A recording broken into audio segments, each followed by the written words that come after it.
마가복음 3장 1절로 6절까지 보겠습니다. 3장 1절부터 6절까지를 보겠습니다. 3장 1절부터 6절까지 마가복음입니다.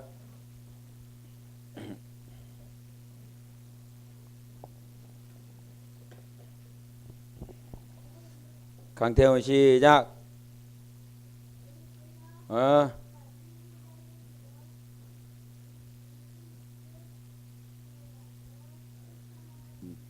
똑바로 안 읽냐? 다 같이. 사람들이 예수를 고발하려 하여 안식일에 그 사람을 고치시는가 주시하고 있거늘 예수께서 손마른 사람에게 이르시되 한가운데 일어서라 하시고 그들에게 이르시되 안식일에 선을 행하는 것과 악을 행하는 것 생명을 구하는 것과 죽이는 것 어느 것이 옳으냐 하시니 그들이 잠잠하거늘 그들의 마음이 완악함을 단식하사 노하심으로 그들을 둘러보시고 그 사람에게 이르시되 내 손을 내밀라 하시니 내밀매 그 손이 회복되었더라. 바리새인들이 나가서 곧 헤롯 왕과 함께 어떻게 하여 예수를 죽일까 의논하니라. 아멘.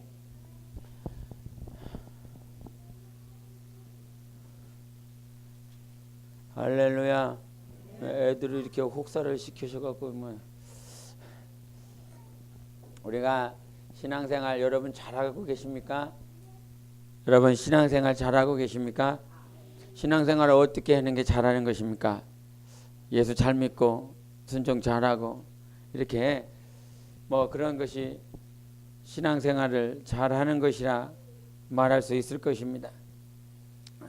그 신앙생활을 우리가 하는 것은 주된 신앙생활을 하는 주된 목적은 무엇입니까?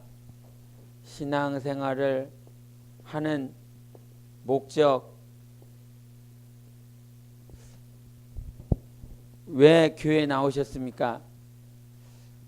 저 맨 처음에 교회 나갈 때 교회 나간 이유는 친구의 등살에 못 이겨서 그놈은 어떻게 막 맨날 만나자고 하면 교회를 가자고 그런지 뭐 정작 가니까 육신으로 보면 뭐 있는 것도 없더만 시커멓고 검하고 뭐 근데 왜 그렇게 잘나지도 못하고 예쁘지도 못하고 저기 뭐 예루살렘에 있는 그 성전 마냥 이슬람 성전으로 바뀌었지만 이슬람 성전으로 받친 뭐 금붙이를 붙이지도 않은 그런 곳에 냄새나고 습하고 축축하고 정말 볼품없는 교회에 왜 그놈이 나를 데리고 막 가려고 그랬을까요? 교회 목사가 잘생긴 것도 아니고 교회에 뭐 훌륭한 뭐 악기들이 있는 것도 아니고 달란트 가지고 있는 사람들도 없고 그런데도 불구하고 왜 자꾸 교회를 가자고 그랬을까요? 우리가 교회에 나오는 것, 우리가 예배를 드리는 것, 신앙생활을 하는 목적은 뭡니까? 그렇죠? 뭡니까? 영생입니다. 영생. 영생은 뭐죠? 영생은 뭐 우리는 막 말씀이 나와요. 영생은 그냥 영원히 사는 거지요. 우리는 아주 신령해 갖고 막 영생은 유일하신 참 하나님과 그에 보내니 너무 뭐 이렇게 막 말씀 구절이 나와버리는 신령한 사람들. 근데 영생은 우리가 영원히 산다 이 말이에요. 영원히. 근데 영원히 어떻게 살아? 오늘 박성현 권사님 감상금에 보니까 행복합니다. 뭐가 있어서 행복해? 있어서 행복한 게 아니지요. 있어서 행복한 것이 아닙니다. 같이 우리 저 로마서 12장에 보면은 우리가 함께 즐거워하고 함께 울어줄 수 있다라고 하는 것이 얼마나 행복한지 또 아셔야 될 것입니다. 이 지체로서 함께 붙어서 함께 공동체로서 하나님 앞에 기도하며 하나님 앞에 헌신하며 사용받으며 같이 눈물 뿌리며 즐거워할 수 있다라고 하는 그 자체가요 얼마나 감사하고 기쁜지 모릅니다. 우리가 선교사로 나가 있는 사모님들의 모습들, 그분들의 우리 이거 홍콩으로 들어가면 안 되는데 홍콩에 있는 사모님 이거 우리 목사님 아주 훌륭하시고 아주 멋있고 정말 카리스마 있고 은혜도 말씀도 은혜 가운데 잘 전하시고 근데도 그렇게 훌륭하신 목사님 사모님이요. 우울증을 한 건 7, 8년. 제가 2007년도에 갔으니까 2007년도에 가갖고 작년까지도 막 힘들고 어렵게 사는. 저는 우울증이라고 그래갖고 뭐 이렇게 전혀 우울증과 상관없이 살아가지 않습니까? 우리는 옆모습 한번 보세요. 강태훈이 우울증이 있겠습니까? 쟤는요. 저 찾아볼 수가 없는 애예요. 우울증 귀신은 도저히 찾아올 수 없는 애예요. 근데 그렇게 겉에서 보는 그 목사님은 카리스마 있고 은혜가 있고 영혼을 잘 양육하고 교회를 세우고 그와 같은 목사님인데 그 목사님 옆에 있는 사모님은 근 10년을 우울증을 앓고 있고 그것이 해결이 안 돼서 홍콩에서 한국에서 사모님들 위로해주는 그런 세미나에 참여를 해서 그 참여한 가운데서 토해내고 또 쓴물을 또 토해내서 겨우 그나마 이제 마음의 상처가 없을 정도의 그런 마음의 조금의 위로를 받고 다시 홍콩에 들어가고 그렇게 하는 그 사모님들 선교사님들의 사모님 그래서 가서 그 우리가 잘 아는 대로 사모님도 사역자요 주님이 쓰시는 일꾼이기 때문에 막 가르치셔야 됩니다. 한때 가서 그런 얘기를 해야 됩니다. 그냥 방에 앉아서 빨래만 하지 마시고 목사님 빤스만 빨지 마시고 목사님 밥만 해주시는 그런 식모 되지 마시고 영혼들을 가르칠 수 있어야 됩니다. 이런 말씀을 한 적이 있는데 자기도 그러고 싶었다는 거예요. 너무나 그게 하고 싶었다는 거예요. 여러분 다 그러시지요? 막 주님께 귀하게 사용받고 싶으시지요? 그렇게 막 귀하게 사용받고 싶은 마음들이 있다 이 말이에요. 그래서 막 노방에서 전도하시고 버스 안에서 막 예수 믿으러 하시잖아요. 너무 사용받고 싶으니까 그러시지요? 그러시잖아요. 사용받고 싶어서. 근데 당신도 그렇게 사용받고 싶어서 하나님의 일하고 싶고 하나님의 귀한 나라를 세우고 싶어서 이 땅에 살지 아니하고 하나님 보내신 그 땅에 갔는데 그 땅에 가서 할 수 있는 게 없더라 이 말이죠. 가르치려면 전도를 하려면 뭔가를 하려면 가장 첫 번째 해야 될 것이 언어를 할 줄을 알아야 된다는 거죠. 언어를. 근데 이 마음은 굴뚝 같아요. 마음을 막 영혼들을 가르치고 싶고 이렇게 해서 제자를 삼고 싶은 그런 마음들이 굴뚝 같은데 이게 언어가 안 되니까 그냥 할 수 있는 것이 청소하는 거. 그냥 영혼들 만나면 웃어주는 거. 그냥 웃는 게 다고 그냥 밥 해주는 게 다고 그 다음에 거기 몇 영혼들이 있으니까 그 영혼들 중국은 하도 넓으니까 뭐 저 멀리서 온 자들이 막 있으니까 뭐 집으로 돌아가기 힘드니까 교회에서 기숙사 같이 방 하나 딱 줘갖고 그 녀석들 재워주고 먹여주고 씻어주는 건 아니고 지들이 씻는 거고 이렇게 해줬다 이 말이죠. 그러니까 해줄 수 있는 것이 가장 근본적인 육체로 해줄 수 있는 것밖에 없더라 이 말이죠. 그래서 그렇게 다 시간이 지나고 난 다음에 이제 어느 정도 언어를 할 수 있게 됐더래요. 언어를 어느 정도 할 수 있게 되니까 이제 이미 교회에서 목회자를 통해서 아니면 직분자를 통해서 한 영혼씩 양육되다 보니까 이제 자기가 끼어들 자리가 없는 거죠. 이미 제자를 삼아서 그 자리에 갖다 놓고 제자를 삼아서 그 자리에 필요한 자리에 갖다 놓고 이제 정작 언어를 할 줄 알아서 내가 어느 정도 할 줄 알아서 이렇게 가르치려고 딱 자세를 취하려고 했는데 이미 그 자리에 이미 제자들이 그 사용받은 일꾼들이 그 자리에 다 있더라는 거예요. 맨 처음에는 언어를 못해서 하지 못하지 이제는 제자들에게 자리를 다 양보해줘서 일꾼들에게 다 자리를 양보해줘서 그 한 20년 됐을까요? 20년 가까이 된 거죠. 그 20년 이상 되면서 하는 것이 계속 육체, 지금도 여전히 육체로 그런 일들. 그렇다고 언어가 되지만 그 언어 하는 과정 가운데서 필요한 한 사람 한두 사람만 이렇게 대화를 하지 자기의 이 영혼들 밑에 영혼들에게 무슨 자기의 마음을 사모가 토해낼 수 있겠습니까? 그 정말 밑에 있는 일꾼이 목회자로서의 심정을 가진 자로 자라났다면 같이 교제하고 교류할 수 있겠지요. 그런 자로 자라시기 바랍니다. 그냥 맨날 이렇게 하지 마시고 자라나시든. 그런데 그런 영혼들이 그냥 으쌰으쌰 열심은 되는데 이 사모의 마음을 같이 나눠줄 수 있는 그런 자로 자란 영혼은 몰라요. 얼마나 있을지 그건 모르겠는데 그런 자가 없으니까 자기 심정을 토해낼 수 있는 그런 마음이 되지 못한다 이 말이죠. 우리가 가족 간에도 마찬가지지요. 가족 간에도 이 마음에 있는 소리를 하지 못할 때 가장 힘들고 어렵습니다.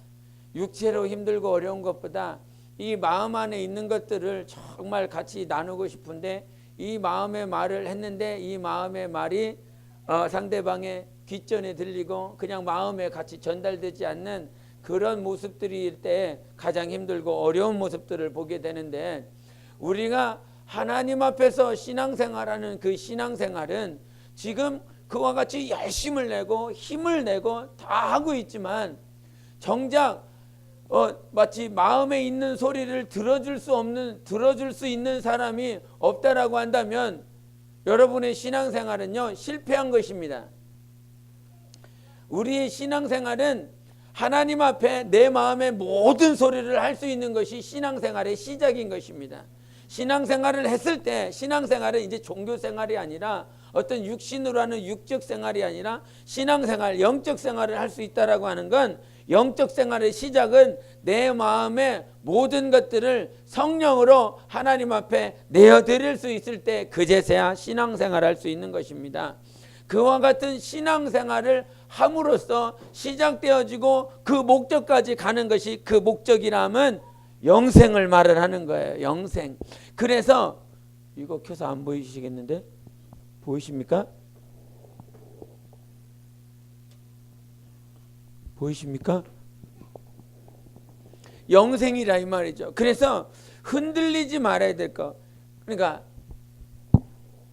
요 영생 어떤 애들이 공부를 하겠다고 그래요. 오늘 조이의 개미가 중국 애들하고 중국 친구하고 채팅을 했습니다. 채팅을 했는데 그 멍샹 꿈을 하더라고요. 꿈 얘기를 하더라고요. 그래서 너는 그 꿈을 이루기 위해서 열심히 하고 있냐 그랬더니 그 친구 저한테 물어봤나 어떻게 물어봤어요. 기억력이 안 좋아요? 기억력이 안 좋아요. 그러니까 이렇구나. 이렇게 했는데 제가 제 꿈이 뭐였냐면总统 대통령이었습니다. 대통령. 그래갖고 중국 학교에 가서 네 꿈이 뭐냐 그러면 애들이 여러 얘기를 할 때 저 녀석은 나는 한국에서 대통령 되고 싶어요. 이를 했더니 애들이 하하하 이렇게 되는 거죠. 그래서 그렇게 친구들이 알고 있었는데 여기 와서 꿈이 바뀌었다 이렇게 됐죠. 그 꿈이 바뀌었다. 그리고 쟤도 그러면 네 멍샹은 뭐냐 그랬더니 나 멍샹은 난 축구 선수가 되겠다. 걔도 꿈이 바뀌었더라고요. 꿈이 바뀌었어요. 꿈이 바뀔 수는 있어요. 꿈이 바뀔 수는 있는데 뭐는 바뀌지 말아야 되냐면 영생은 바뀌면 안 됩니다. 이게 정말 중요하거든요. 우리가 쉽게 말해서 아직 믿음이 연약할 때는 내일 교회 가요. 내일 꼭 교회 가야 돼요. 알았어, 교회 갈게. 꼭 교회 가야 되는 거예요. 이렇게 했단 말이야. 신신당부하고 막 사정하고 눈물 콧물 빼면서 교회 가요. 그래서 약속을 받았어요. 그래 갈게, 꼭 갈게 이렇게 약속을 받았어도 그 다음날 밥 안 해주면 밥도 안 해주냐 그러면서 삐져갖고 안 간다 이 말이죠. 이게 바뀌면 안 되거든요. 여기에 바뀌면 안 돼요. 교회 안 나왔다 해서 교회 안 갔다고 해서 여기에 바뀌는 건 아니겠지만 여기에 바뀔 가능성이요 99.99999%라서 그래서 위험한 것입니다. 우리가 신앙생활의 목적은 사람들이 어떤 저 방향을 향해서 가는데 애들이 꿈을 가지고 있는 그 꿈을 가지고 있다라고 할지라도 자라는 환경들 가운데서 가정의 제약 아니면 가정에서 할 수 있는 부분 아니면 자기의 부족함, 무지함 때문에서 꿈이 바뀔 수는 있습니다. 근데 세상에서 가지고 있는 꿈은 바뀔 수는 있어도 신앙생활의 목적은 바뀌어서는 안 됩니다. 어떤 것들이 다 바뀐다라고 할지라도 위협함이 있고 환란이 다가와도 바뀌지 말아야 됩니다. 영생만큼은 바뀌지 말아야 됩니다. 내가 지금 신앙생활하는 이유가 뭐야? 나 영생하기라고 하는 거거든요. 그 영생이다라고 하는 그것이 그냥 나 영원히 살 거야가 아니라 주님과 함께 살 거야. 누구와? 우리 주님과 함께 살 거야. 그래서 우리 요한복음 17장 보겠습니다.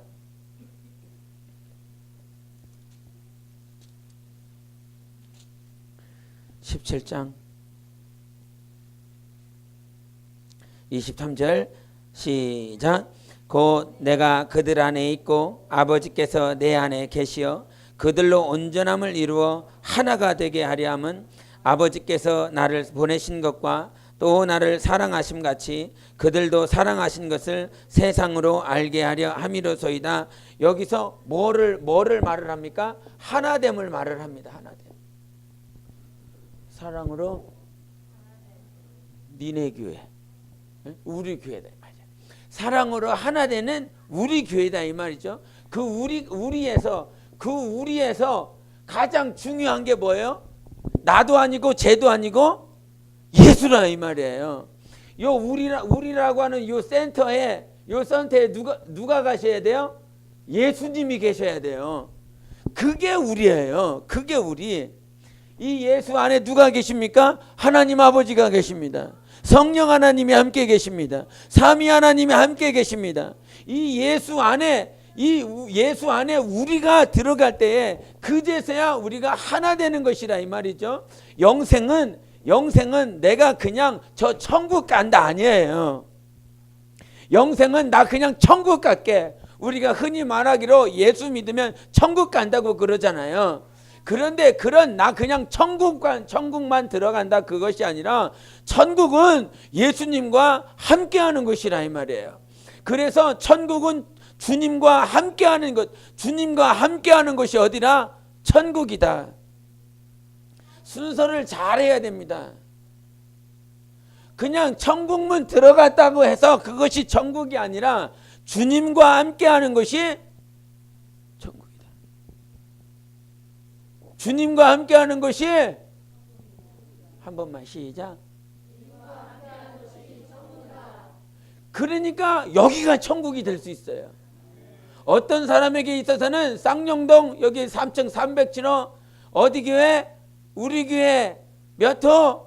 307호. 니네 교회 우리 교회 어디 교회? 대답을 안 해. 니네 교회가 우리 교회가 니네 교회가 그거 다 떠나고 세상은 307호 우리 교회라고 말을 할 수 있지만 어떤 이들에게서는 내가 교회가 나왔지만 어떤 이들에게는 307호에 나와 있지만 주님과 함께하는 것이 천국이 되는 거죠. 주님과 함께하고 있으면 이 자리가 천국이 되는 거예요. 그런데 주님을 의식하지 못하고 주님과 함께하지 못하면 이곳이 그냥 우리 교회인 거예요. 307호인 거예요. 쌍용동인 거예요. 이지마트 상가의 한쪽 구석택에 붙어있는 초라한 건물 덩어리에 불과한 것입니다. 그러나 주님과 함께하면 거기가 천국인 거예요. 그래서 하나님의 나라가 너희 안에 임하였느니라 말씀하시는 것입니다. 하나님의 나라 천국이 우리 안에 이미 임하였습니다. 누가 계시기에? 예수가 우리 안에 계시기 때문에. 그래서 내가 예수 안에 있고 예수께서 내 안에 있을 때에 우리는 이미 천국을 이루었어요. 이 영생이 이미 이루어진 것이라 이 말이에요. 영생이. 우리 아까 저기 어디 있어요? 요한복음 3장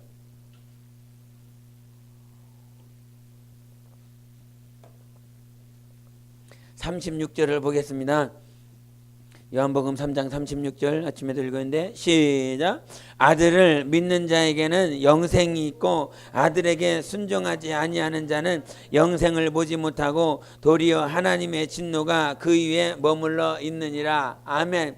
그러니까 아들을 믿는 순간에 우리에게는 이미 뭐가 있습니까? 영생이 있어요. 영생.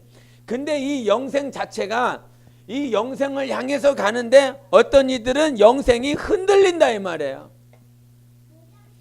영생이 정말 나 지금 영생, 분명히 내 안에 영생이 있는데도 불구하고 영생을 향하여 가는 우리의 발걸음 신앙생활이 흔들리고 깨지고 있다 이 말이죠.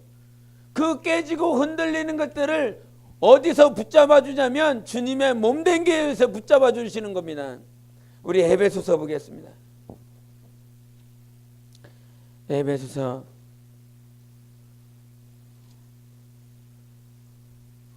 우리 2장을 보시겠습니다. 에베소서 2장 21절 22절을 보겠습니다. 시작.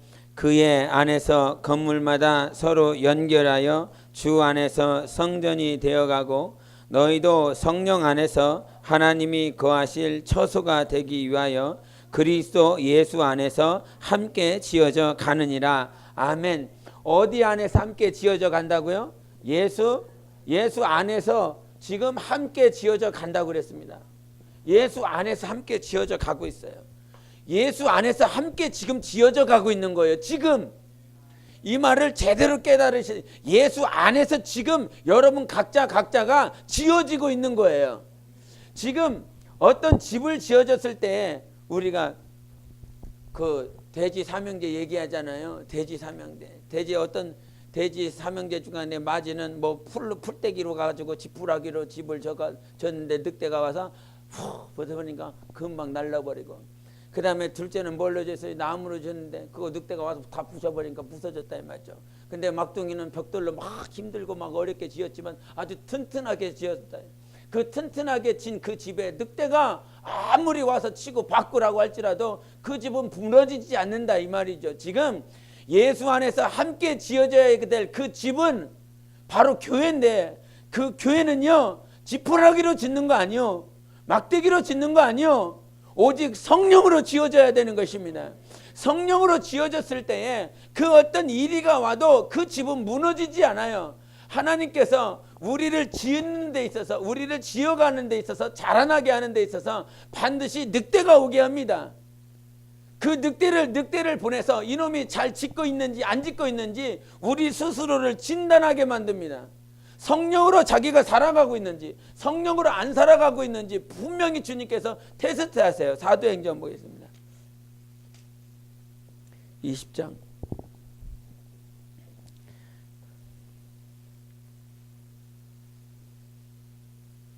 사도행전 20장 29절 30절 보겠습니다. 시작. 내가 떠난 후에 사나운 이리가 여러분에게 들어와서 그 양떼를 아끼지 아니하며 또한 여러분 중에서도 제자들을 끌어 자기를 따르게 하려고 어그러진 말을 하는 사람들이 일어날 줄을 내가 아노라. 아멘. 내가 떠나면 이거는 무엇을 말을 합니까? 사도행전에 이미 늑대가 이리떼가 들어온 것을 말을 해요? 아니면 이리가 올 것을 말을 합니까? 올 것을 말을 하고 있습니다. 이리가 올 것을 말을 해요. 그러면 지금 사도 바울은 뭐 하는 거예요? 계시하고 있는 거예요. 예언하고 있는 것입니다. 근데 이 예언을 무당들이 하는 것이 아니라 그 안에 계신 누가? 성령이 그 에베소 교인들을 향하여서 예언을 해주고 있는 거예요. 계시를 해주고 있는 거예요. 그 모든 교인들을 향하여, 정말 예수 믿는 자들을 향하여 하나님께서 우리에게 뭐라고 말씀하냐면, 너희가 하나님의 말씀을 듣고 그 말씀대로 살아가는 그 과정들 가운데서 내가 떠나가면 이리 때가 분명히 온다. 이리 때가 오니까 그러면 뭐 하라는 거예요? 이리 때가 오니까 이리 때 환영하라는 것입니까? 아니지요. 그 이리 때가 와도 그 이리 때를 넉넉히 이길 수 있는 자로 자라갈 것을 주님이 권면하고 계시는 것입니다. 그래서 신앙생활은 분명히 이리 때가 올 것을 확실히 알고 신앙생활해라. 그래서 제가 그 신앙생활 할 때 자주 들었었던 말 가운데 신앙생활 할 때 처음에 할 때 자주 들었었던 말이 무엇이냐면, 신앙생활을 하면 당신이 이제 예수 그리스도를 영접했기에 신앙생활을 할 수 없는 그런 방해 조건들, 여러 가지 조건들이 있을 것이다. 그것이 쉽게 말해서 주일날 가려고 했더니 갑자기 시어머니가 온다는 등, 아니면 갑자기 교회를 가야 된다는데 직장 상사가 불러낸다는 등, 아니면 애가 무슨 갑자기 아프다는 등 온갖 방해들이, 핍박들이 시작될 것이다라고 하는 요 소리를 제가 자주 들었고, 또 중고등부 아이들을 가르치면서 그걸 참 많이 봤습니다. 예수를 믿으려고 하고 하나님 앞에 나오려고 했는데 갑자기 아버지나 어머니나 갑자기 화를 내시고 하시면서 교회를 못 나가게 하는 그런 사건들이, 상황들을 많이 접하면서 그것을 경험했는데, 여러분이 신앙생활을 하는 건 영적 생활입니다. 영적 생활.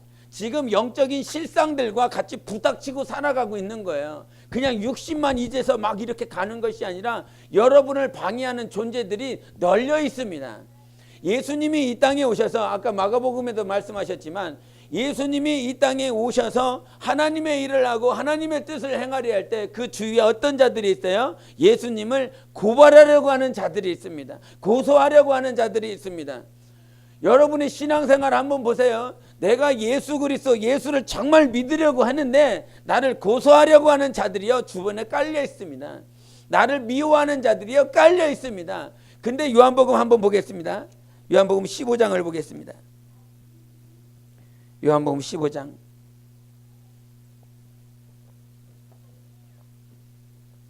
18절을 보시겠습니다. 요한복음 15장 18절 시작. 세상이 너희를 미워하면 너희보다 먼저 나를 미워한 줄을 알라. 19절도 너희가 세상에 속하였으면 세상이 자기의 것을 사랑할 것이나 너희는 세상에 속한 자가 아니오 도리어 내가 너희를 세상에서 택하였기 때문에 세상이 너희를 미워하느니라. 할렐루야. 이게요, 지금 나를 고소하려고 하는 자들, 고발하려고 하는 자들, 저 십자가의 예수를 못 박으려고 하는 자들은 바리새인이나 사두개인들이나 정치적 지도자들이 아니라 누구예요? 원수들이 하는 거예요. 원수가 하는 거예요. 원수 마귀가 하는 거예요. 세상 신들이 하고 있는 것입니다. 세상 신들이 예수를 십자가에 못 박으려고 하는 것이에요. 그러면 세상 원수 마귀도 광야에서 예수 그리스도를 3번이나 시험합니다. 야, 돌덩어리가 떡덩이 되게 해라. 이 성전 꼭대기에서 떨어져 봐라. 천하 영광을 보여줄 테니 네가 나에게 제어하라. 이렇게 말을 합니다. 온갖 시험들이 그렇게 널려 있다 이 말이죠. 지금 예수와 누구와 싸움처럼 보입니까? 원수 마귀와의 싸움처럼 보여요. 그러나 우리의 신앙생활은 어떤 신앙생활이냐면, 지금 우리의 신앙생활을 넉넉히 이룰 수 있도록 하실 분은 내 안에 계신 하나님이신데, 그 하나님께서 신앙생활을 지금 내 안에 계신 하나님 때문에 저들이 나를 고소하고 고발하고 미워하는 것입니다. 우리가 학교에서도요, 직장에서도요, 어떤 이들이 나를 미워해요. 어떤 일이 나를 싫어해요. 예수 믿는다고 그거 하나 때문에, 그 하나 때문에. 군대에서도 얼마나 미움을 받았는지 몰라요. 그냥 교회 간다라고 하는 것 때문에, 내가 가서 예배 드린다라고 하는 것 때문에. 그렇다고 해서 군에서의 생활을 내가 막 대충 했느냐? 그게 아니죠. 예배 한번 가기 위해서 얼마나 몸부림치는지 모릅니다. 아침부터 일어나고 저놈이 두 걸음 뛰면 난 4걸음 뛰어야 되고, 저놈이 4걸음 뛰면 8걸음 뛰어야 된다고. 그 한 번은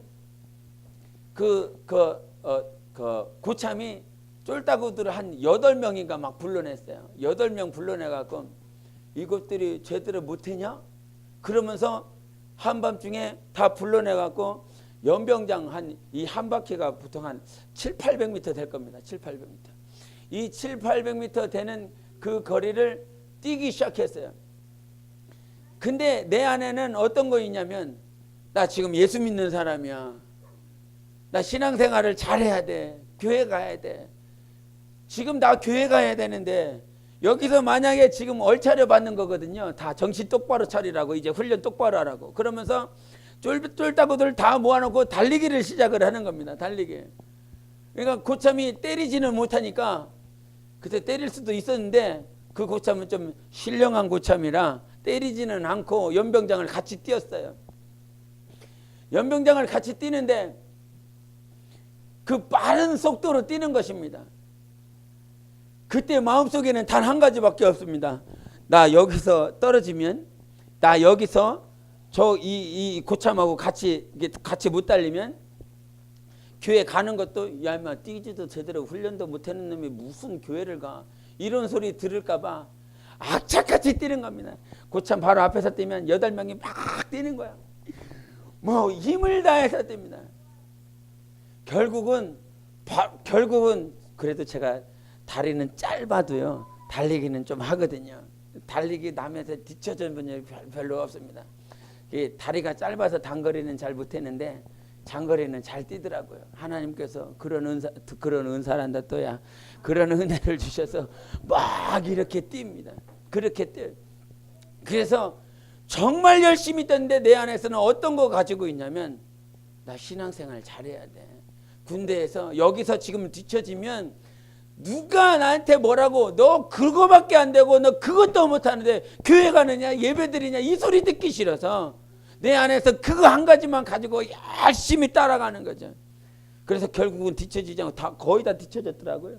내 위에 있는 고참들도 다 뒤처지고, 근데 끝까지 살아남기 위해서 그렇게 뛰고 달렸는데, 뭔 얘기를 하려고 이렇게 빠졌냐, 한참 빠졌는데 뭐 하다가 빠졌냐, 여하튼 한참 빠졌지만 하나님이 영생을 향하여 가는 그 과정들 가운데서 여러분이 놓지 말아야 될 것이 있습니다.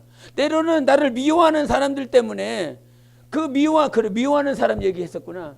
고발하는 사람, 미워하는 사람, 고소하는 사람들이요 주변에 깔렸어요.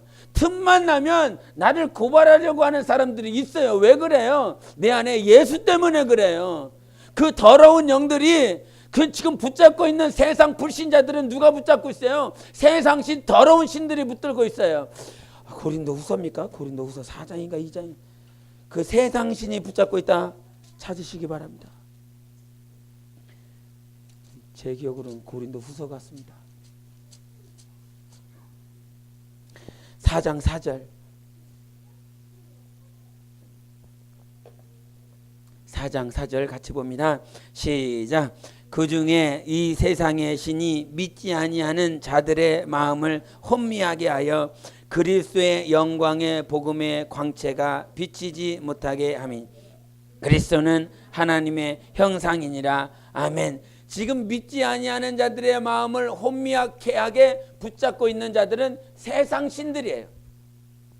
그 세상 신들이 지금 불신자들의 마음과 생각을 붙잡고 있는 것입니다. 지금 그 사람이 나를 붙잡고 그 사람이 나를 고소하고 고발하고 미워하는 것이 아니라 그 사람 불신자의 마음을 붙잡고 있는 세상 신들이 하고 있는 것입니다. 그러니까 기도해야 되는 거예요. 그래서 몸부림치며 기도해야 되는 것입니다. 우리가 기도할 때 정말 깨어서 기도하라고 그러잖아요. 왜 주님이 깨어 기도하라고 그러죠?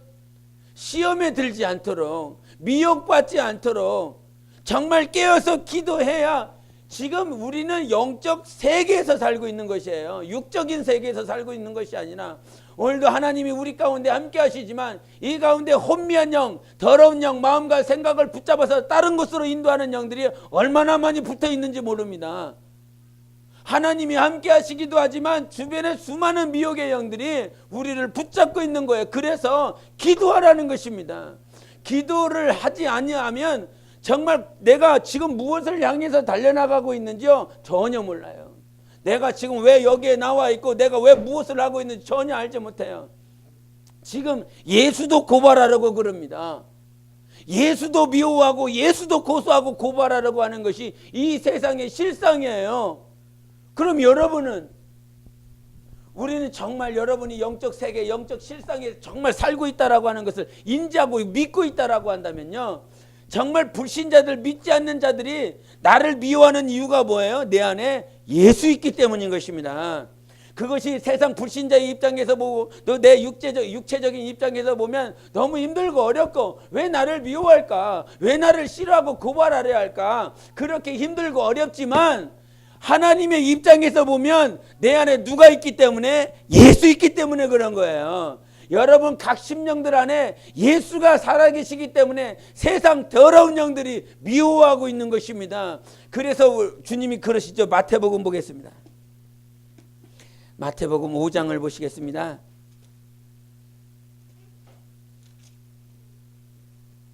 마태복음 5장 12절 보겠습니다. 5장 12절 시작. 기뻐하고 즐거워하라. 하늘에서 너희의 상이 큼이라. 너희 전에 있던 선지자들도 이같이 박해하였느니라. 아멘. 그래서 영으로, 하나님의 영으로 내가 나의 삶을, 내 신앙생활을 보면 그 누가 나를 미워하고 그 누가 나를 고발하고 고소하려 하는가? 그러면 내 안에서 성령으로 기뻐하라는 거예요. 성령으로 즐거워하라는 거예요. 육체는요 달갑지 않아요. 오히려 육체는 그런 일이 없었으면 좋겠어요. 그런데도 불구하고 주님은 그것을 허락하십니다. 저들이 나를 고발하고 고소하려고, 지금 하나님의 아들 예수 그리스도가 왔는데도 불구하고 누가 그런 환경을 허락하신 것이에요? 하나님 아버지가 허락하신 것입니다. 그 모든 환경들을 허락하셔서 그 예수를 고소하는 자들이 그 자리에 있다 이 말이에요. 오늘 우리의 환경을 모두 주장하시는 분은 하나님 분이십니다. 모든 삶의 주인이 하나님이세요. 광야에서도 누가 주인이셨어요? 하나님이셨어요. 그 애굽에서도 누가 주인이셨어요? 하나님이 주인이셨습니다. 그 아브라함을 저 하나님 땅에서 오게 할 때도 그 하란에서 그 가나안 땅에서도 하나님께서 그를 모세를 아니면 그 아브라함을 저 가나안 땅에 저 또 애굽에 인도할 때도 그 모든 주인은 하나님이셨다 이 말이죠. 하나님은요 우리를 사랑하시기 때문에 환경을 조성하시는 분이십니다. 그 환경들을 통해서 우리 각자를 자라나게 하시는 분이세요. 여러분 영혼을 자라나게 하시는 것입니다. 근데 이것이 성령으로 보여야 된다 이 말이에요. 성령으로. 제가 선교 갔다 와서 가끔 단에 서서 말을 할 때 제가 이런 말씀을 자주 드렸지만 하나님께서 나를 선교하러 보내시지 않았습니다. 이런 말을 정말 자주 했습니다.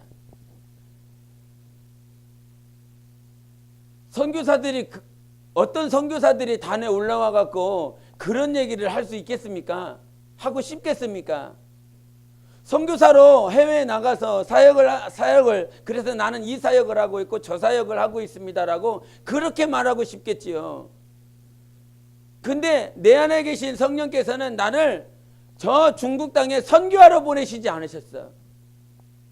그 중국 땅은 제가 성령님과의 관계 속에서 그 기간 동안 깨달은 건 중국 땅이라고 하는 것은 사역을 펼치기 위한 장소가 아니라 하나님께서 나를 자라나도록 하기 위한 환경이었다라고 하는 것을 경험했습니다.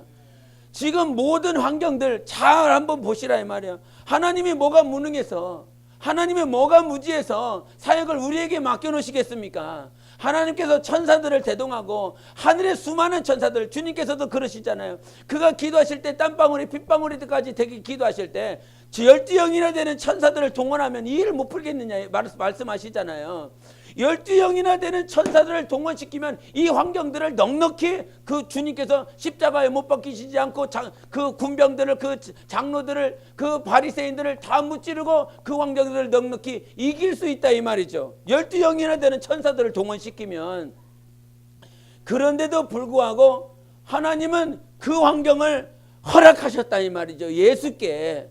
십자가에 못 박히시는 것 누가 허락하시는 것? 아버지 하나님이 허락하시는 것. 말씀이 육신이 되어 오시는 것도 하나님이 허락하시는 것이고, 원수마귀가 광야에서 예수 그리스도를 3번이나 시험하시는 것도 하나님이 허락하셨기 때문에 가능한 것입니다. 원수마귀가 무슨 능력이 있어서 예수를 시험할 수 있겠어요? 원수마귀가 무슨 권한이 있어서 예수 그리스도를 시험을 할 수 있겠느냐 이 말이죠. 욥을 향하여 누가 허락하셨어요? 하나님이 허락하시니까 사단이 와서 그가 시험을 테스트를 하잖아요. 하나님의 모든 만물의 주인이고 주권자이십니다. 그런 그 주권자이신 하나님께서 우리의 모든 삶을 전적으로 환경들을 조성하신다 이 말이죠. 한국이라 할지라도 쌍용동이라 할지라도 아니면 천안에 동남구든 서북구든 이 모든 환경들, 그것이 미국이 됐던 이 지구, 이 유니버스라고 하는 이 지구라고 하는 그 환경, 모든 환경들을 들어 쓰셔서 하나님은 우리를 어떻게 하고 싶냐면 자라나게 하고 싶으세요. 이 환경이 중요한 건, 그래서 우리 저기 중국에 있는 교사들한테도 말을 하지만 영적 생활 실패하면 여기서 공부하는 이유가 없는 거야. 여러분이 직장에 다니는 거, 학교에 다니는 거, 영적 생활 실패하면 그것이 다 무용지물인 것입니다.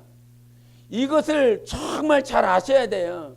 지금 돈을 구하는 것이 먼저가 아니라 영적 생활, 영생을 향하는 요 방향이 틀어지면 안 됩니다. 이 영생만큼은 굳게 붙잡고 그 방향을 향해서 몸부림치면서 가야 되는 것이에요. 그래서 교사들한테 영적 생활 실패하고 아무리 박사학위를 받아도 네가 영혼이 자라지 않아. 하나님은 너를 지금 공부시키기 위해서 중국에 보낸 것이 아니다. 네 학위를 잘 따서 다른 사람들보다 중국어 더 잘하게 하고 다른 사람들보다 더 좋은 환경을 경험하기 위해서 하나님께서 중국에 보낸 것이다. 이렇게 말하지 않습니다. 왜? 그게 맞으니까. 그게 사실이니까. 주님이 우리를 보내는 것은 하나님께서 그 환경 가운데서 우리를 자라나게 하고 싶으신 것입니다. 그래서 신앙생활은요, 자라나야 돼요. 과거보다 오늘 더 자랐어야 되는 것입니다. 그 자람의 척도는 첫 번째가 주님의 심정을 얼마나 헤아리느냐 하는 것입니다. 얼마나 내 안에 주님의 마음이 있어서, 과거에는 내 육신으로 내 몸으로 열심히 뛰었지만 이제는 내 안에 심정을 가져서 주님의 마음을 가져서 한 가지를 하더라도 주님의 마음이 있어서 하는 것이라 이 말이죠. 주님의 마음. 예? 우리 저기 최 집사님이 그 병문안 갔더니 사람이 수술 받고 나니, 수술 받기 전에는 허여물건 하더니만 수술 받고 나니까 사람이 갑자기 좋아지셨어. 얼굴이 막 모세의 광채는 아니어도 여하튼 광채가 나, 사람이 막 빛깔이 나 있어. 그랬더니 빛깔을 난 이유가 따로 있었더만, 수술하고 나서 그냥 병상에 가만히 있는 게 아니라 예수 전하고 다니시더만요. 병상에 일일이 찾아가면서 예수 믿어, 어떻게 했는지는 몰라요, 이렇게 하면서 예수 믿어 이렇게 하고 다니셨겠죠. 그 안에 하나님이 일하시기 때문에요, 영혼이 살아나는 겁니다. 영혼이 살아나는 방법 딴 게 없어요. 하나님과 관계를 그 전도를 만약에 육신으로 했다라고 한다면 얼굴에 광채가 없습니다. 우리가 한번 그 찬양전도 할 때, 찬양전도 앞에 여러분에게 광채가 나는 사람은 뭘로 하는 사람? 성령으로 하는 사람. 근데 광채가 안 나는 사람은 지금 육체로 하는 사람들이죠. 육체로. 그 꼬마탱이 봤습니까? 얼마나 그런 딸 하나, 그런 며느리 안 됩니까? 딸은 안 되니까 이제 딸은 불가능하니까 그런 며느리라도 얼마나 이쁜지 몰라요. 얼마나 이쁜지. 하나님 얼마나 기뻐하실까요? 하나님 얼마나 그 일을 기뻐하실까? 걔가 하기 싫으면 그 4살짜리인가 몇 살짜리 뭐 4살짜리라 그랬나? 그게 걔가 하기 싫으면 막 기쁘고 감사하고 막 그렇게 막 흥이 나서 막 절로 하겠습니까? 어디서 봤는지 막 요것도 하더라고요. 요것도 박수만 치는 게 아니라 막 요것도 해요. 요것도 어디서 분명히 본 것 같아. 근데 걔가 하기 싫으면 그거 하겠냐 이 말이에요. 우리가 복음을 전할 때, 복음을 전하는 것, 하나님의 일을 하는 것, 하나님과 함께 하는 것, 그것이 내가 누구와 함께 하고 싶어서, 하나님과 함께 하고 싶어서 해야 되는 거잖아요. 어쩔 수 없이 하라니까 하는 것이 아니라 내 안에 계신 하나님과 함께 하고 싶어서 함께 주님이 하는 것을 내가 할 때 그게 광채가 나는 거 아닙니까? 그 병원에 가서 그 전도하다 보니까 저는 그 옆에서만 이렇게 봤는데, 우리 권사님께 얘기하는 걸 봤는데, 그 어떤 태안에서 오신 그 여자분의 남편분이 한 60은 한참 돼 보시는데, 이게 누워 계셔갖고 코에 후숙 꽂고 계시고 곧 있으면 수술을 하셔야 된대요. 코에 후숙 꽂고 이제 곧 있으면 수술해야 되는데, 그 수술해야 되는데도 불구하고 예수님을 전하며 하나님 살아계시며 이렇게 전하는데도 불구하고 조용히 해라고, 듣기 싫다고 그런 말을 하더라고요. 듣기 싫다고. 그 얼굴에 정말 어떻게 해야 그 사람이 하나님 살아계신 것을 받아들일까? 그 얼굴에요. 정말 막 이 인자함은 그의 친구가 아닙니다. 자비와는 상관이 없는 얼굴.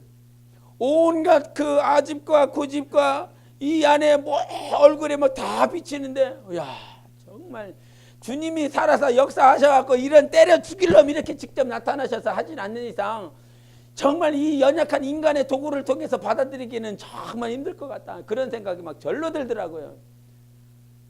그걸 보면서요, 내가 예수 믿고 있네. 25년 동안, 25년이라고 그랬나? 기억력이 나빠요.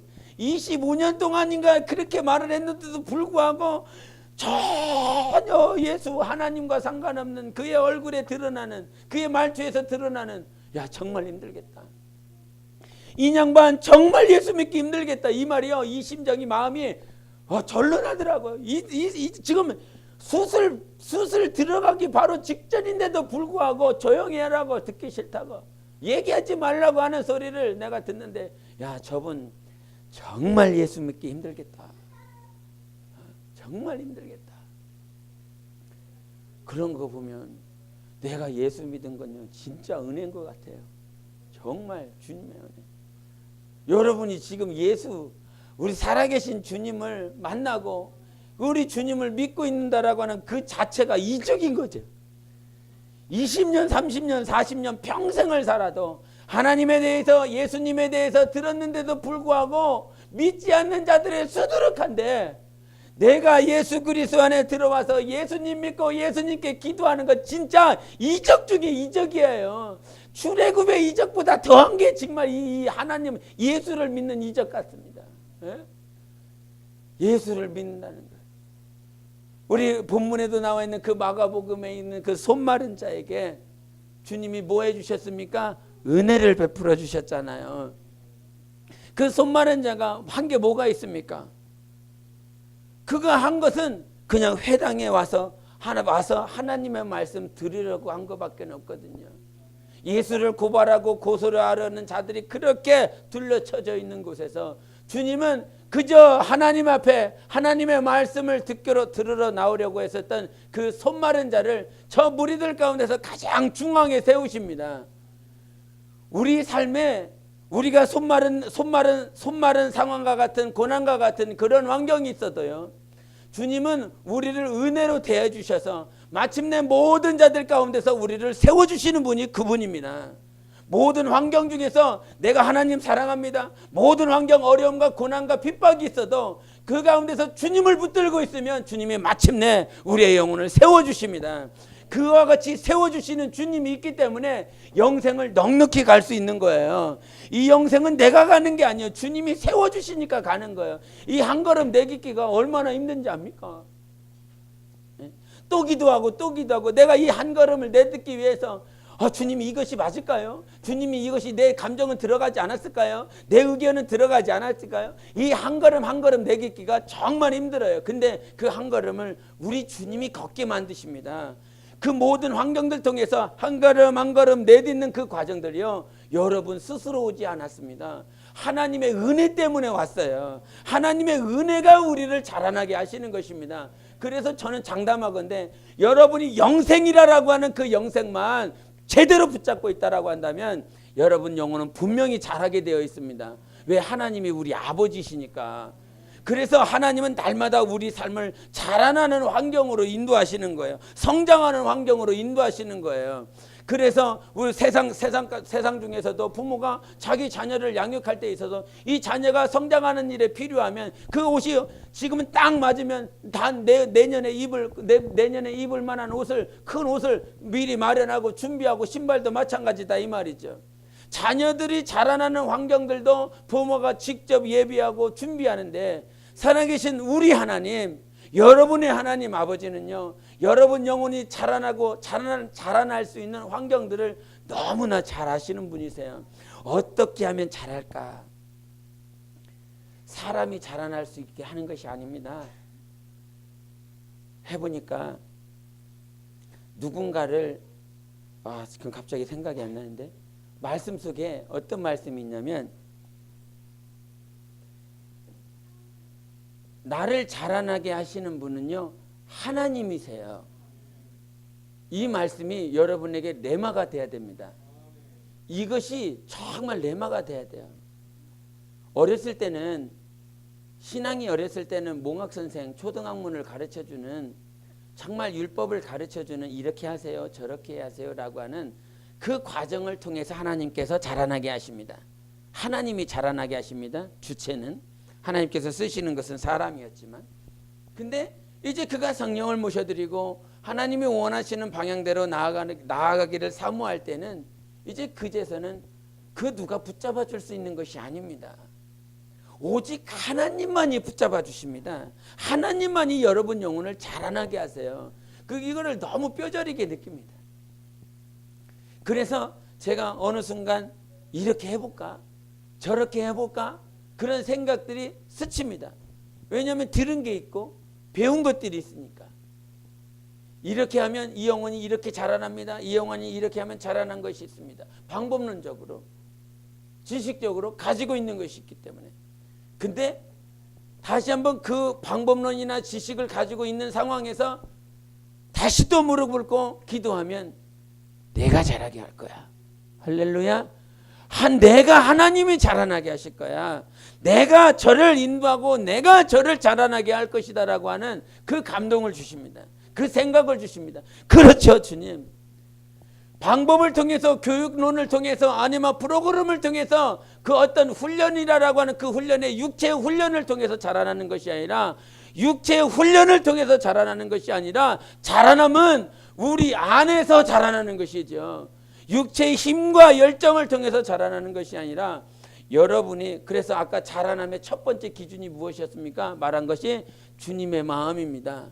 내 안에 얼마나 주님의 심정이 있느냐 그것이 내 영혼이 자라난 증거라 이 말이에요. 그래서 오늘도 내가 생각할 때 무엇인가 말을 하려고 했을 때 내 생각 내 감정이 아니라 주님의 마음으로 말하고 있는가 주님의 심정으로 대화하고 주님의 심정으로 저를 가르치는가 그것이 가장 근본된 자라남의 증거인 것입니다. 그 증거임과 동시에 우리가 은혜라고 하는 것을 생각해 보면 과거에는 어떤 새가족들이나 새신자들이 왔을 때 우리 직분자들이 생각하는 것이 무엇입니까? 그에게 어떤 것을 맡깁니까? 그가 할 수 있는 것을 맡깁니까? 못하는 것을 맡깁니까? 할 수 있는 것을 맡기죠. 할 수 있는 것 가운데서 뭘 맡깁니까? 그가 기뻐서 할 수 있는 것, 잘하는 것, 기뻐서 할 수 있는 것을 맡겨서 하나님 앞에 봉사를 통해서 자라날 수 있도록 환경을 열어줍니다. 그래서 우리의 신앙생활이 그랬지만 자기가 하고 싶은 것을 교회에 와서 하고 싶어 합니다. 자기가 원하는 것, 기뻐서 할 수 있는 것을 하게 됩니다. 그래서 나는 요거는 하고 싶습니다. 요거는 하고 싶어요. 이거 컵을 갖다 놓은 거 요거는 할 수 있을 것 같아요. 근데 요거 외에는 다른 거 하면 저 못할 것 같습니다. 그런 과정들이 있었다는 거죠. 그런 과정들이. 근데 시간이 지날수록 내가 요거를 할 수 있다라고 하는 것 자체가요. 은혜가 되기 시작합니다. 요거를 할 수 있다라고 하는 것 자체가. 그래서 주님이 교회를 통해서 직분자를 통해서 이거 하십시오 라고 하면 이게 은혜가 됩니다. 이제 나 같은 사람에게 요거를 시켜주시는 우리 주님께 감사하다는 거죠. 옛날에는 내가 하고 싶은 거 나 이거 못해요. 나 요것만 할게. 나 요거는 할 수 있는데 저거는 아니야. 그러면서 말씀을 다시 한번 생각해 보는 건 그리스도 안에는 아니오는 없고 오직 예만 있다. 그게 왜 그렇게 될 수 있냐면 너 이거 해보시오 그랬더니 나 이거는 못해요. 이거는 못하니까 내가 할 수 있는 거 요것만 할게. 과거에는 그랬다 이 말이죠. 그런데 지금은 아니오가 없어요. 왜 그런지 압니까? 주님의 은혜를 알기 때문인 거예요. 이와 같이 못난 놈을 이와 같이 연약한 우리를 무지한 자를 아무것도 할 수 없는데도 불구하고 주님께서 이것을 맡겨주신다라고 하는 것 때문에 그것이 은혜가 되고 감사하기 때문에 이거 해야지요. 마음 자세가 완전히 바뀌어버린 것입니다. 과거에는 내가 이것만 할게요. 내가 할 수 있고 내가 기뻐서 할 수 있는 것만 할게요. 그랬는데 시간이 지나면 지날수록 내가 못해. 내가 기쁘지 않아. 이거 할 수가 없어. 근데도 불구하고 지금 요 선상에서 요 과정 중에서 요거를 시켜주시는 분, 이거를 하라고 말씀해 주시는 그것이 얼마나 은혜인지를 알기 때문에 감사해서 모든 것을 다 할 수 있습니다. 그래서 예수 그리스도 안에서 불가능이 없다. 왜냐하면 은혜 때문에 가능해요. 은혜 때문에. 불가능한 거 이거는 월세 할 수가 없거든요. 당신의 개인의 달란트나 당신의 개인의 재량을 보면 이거는 도저히 할 수가 없는데 은혜가 그것을 하게 만듭니다. 사랑이 그것을 하게 만듭니다. 제가 요번에 그 인터넷에 보니까 중국 어머니가 있는데 중국 어머니가 아들 둘이 있더라고요. 아들 둘이 있는데 그 아들 둘이가 다 그 정상적이지 않아요. 그래서 그 첫째 아이는 뭐 그 육체 뭐가 어디가 잘못돼 갖고 자꾸 체중이 계속 불더라고요. 그래서 그 체중이 250kg까지 불어갖고 아무것도 할 수가 없는 거예요. 정신적으로도 육체적으로도 아무것도 할 수 없는 그런 어려움을 가지고 있더라고요. 그러니까 자기가 스스로 할 수 있는 것도 없고 먹고 마실 수도 있는 것도 없고 씻을 수도 없는 것도 없고 그런 250kg만 거구죠. 막 우리가 한 120kg, 130kg만 돼도요. 막 답답해 보이는데. 예? 근데 막 거기에 2배가 되는 사람이 와 있으면요.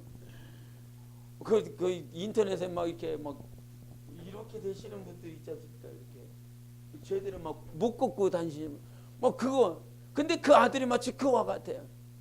그런데도 불구하고 그 아들, 그다음에 둘째도 있는데 둘째도 마찬가지로 그 어떤 정신의 어려움을 가지고 있어요. 근데 그 두 녀석들을 그 남편과 이혼하고 나서 그 두 녀석들을 자기가 일도 그만두고 온전히 그 두 녀석에게다만 모든 자기의 시간을 다 할애하는 거예요. 그 250kg를 씻으려고 그러면 말이 그렇지. 애 하나 씻기는 것도 말이야. 우리 애 씻겨봐서 알겠지만 애 하나 조그마한 거 씻기고 나면 한 씻고 나면 막 힘들어갖고 대다 그러잖아요. 조그마한 요 하나에도. 근데 250kg면 장정인데 완전히 다 큰 250kg 이거를 이런 표현을 해도 코끼리 씻는 거죠. 이게 얼마나 큽니까? 얼마나 큽니까? 그 애 하나 씻기는 것만도 아침부터 저녁까지 그 애 하나만 해도 얼마나 많은 수고와 얼마나 많은 땀을 흘리겠습니까? 직장도 없으니 그 애를 위해서. 직장도 공무원, 그 중국에서는요 공무원이 대통령입니다. 예? 우리나라 같으면 공무원한테 야 빨리빨리 좀 해봐 이런 사람들이 있잖아요. 근데 거기 가서 중국에서는요 눈치를 보게 됩니다.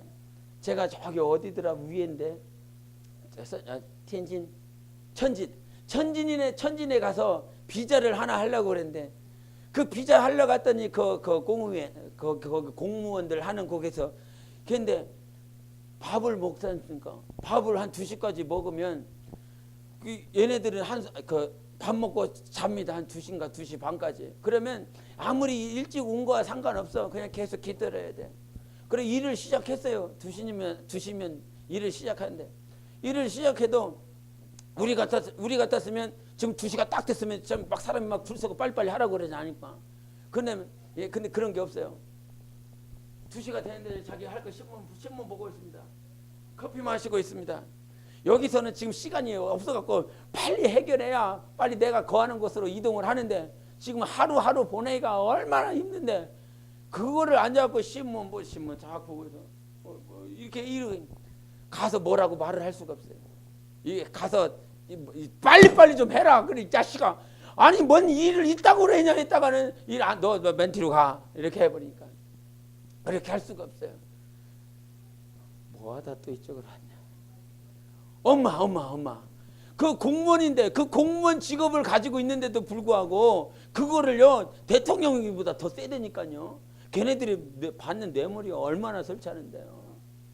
그런데도 불구하고 그 자기 자식 때문에 250kg 되는 그 거구한테 자기의 삶을 다 바치면서 그리고 둘째도 마찬가지더라고요. 둘째도 크기는 한 120kg 됐느나 그런데 거구잖아요. 근데도 걔도 마찬가지, 첫째도 마찬가지고 둘째도 마찬가지야. 똑같아. 근데도 불구하고 자기 지금 다 버리고 남편은요 자식들이 이런다고 해갖고 도망가 버렸어요. 예?